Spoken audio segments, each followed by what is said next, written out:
नमस्ते. शासकीय योजना ए to Z या चॅनल्समधून मी आपल्या सर्वांचं सहर्ष स्वागत करत आहे. हे पहा माझ्या लाडक्या बहिणींनो, लाडक्या भावांनो, हा व्हिडिओ खास तुमच्यासाठी आहे.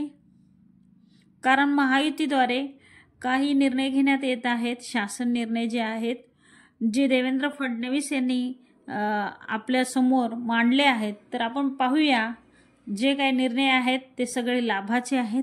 ते निर्णय तुम्ही आणि मी जाणून घेऊया. त्यासाठी तुम्हाला व्हिडिओ हा शेवटपर्यंत पाहावा लागेल.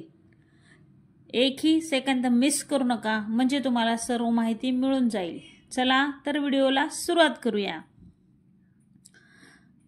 देवेंद्र फडणवीस यांनी सांगितलं आहे, लाडकी बहिणी योजना महायुती सरकारने सुरू केली आहे आणि ती 1500 रुपये देत आहेत. आतापर्यंतचे सर्व हप्ते आपल्याला जमा आहेत आणि जे काही हप्ते पेंडिंग राहिले आहेत तेही जमा होणार आहेत.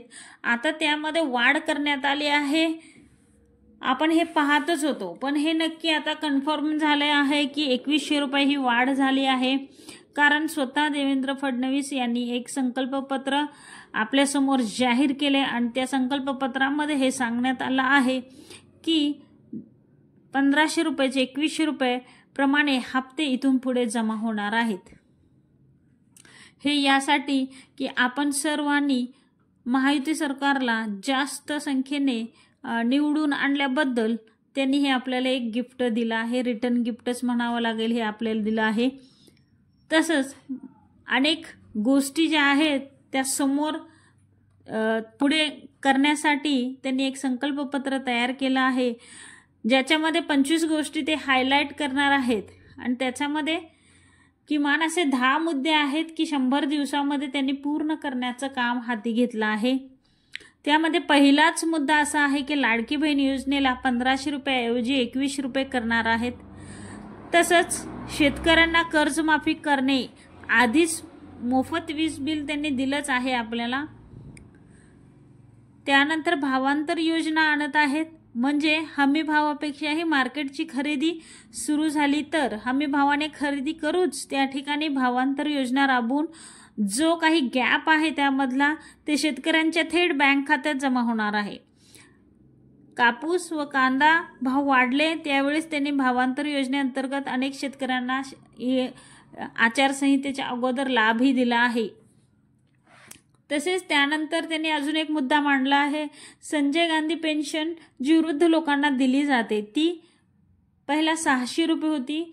महायुती सरकारने ती 1500 रुपये केली.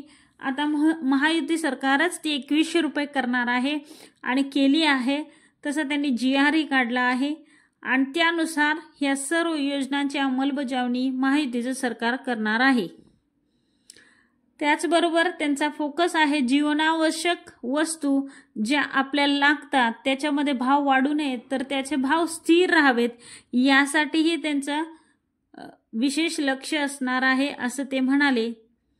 आणि नोकरीसाठी देखील बेरोजगारांच्या नोकऱ्या त्यांनी 2.5 वर्षात 1 लाख लोकांना नोकऱ्या दिल्या आहेत. आता त्यांचं 25 लाख लोकांना नोकऱ्या देणं हे एक उद्दिष्ट आहे आणि तेही ते पूर्ण करणार असल्याचं त्यांनी यावेळेस सांगितलं आहे. महिलांनो, यावरून तुम्हाला असं वाटतं की बऱ्याचशा योजना येणार आहेत, कल्याणकारी योजना म्हटलं जातं. ते देवेंद्र फडणवीस किंवा महायुतीचे सर्व जे कॅबिनेट मंत्री किंवा महायुती मंडळ हे सर्वजण वेगवेगळ्या योजना आणणार आहेत. आता नवीन वर्षी तर आपल्याला खूप योजना ऐकायला भेटतील. तर आपण सर्वांनी या सर्व योजनांचा लाभ घेऊया. माहिती तुम्हाला नक्कीच महत्त्वपूर्ण वाटली असेल तर या छोट्याशा व्हिडिओला एक लाईक शेअर कमेंट नक्की हवा. आणि धन्यवाद आत्तापर्यंतच्या सपोर्टबद्दल. Thank you for watching. धन्यवाद. जय हिंद, जय महाराष्ट्र.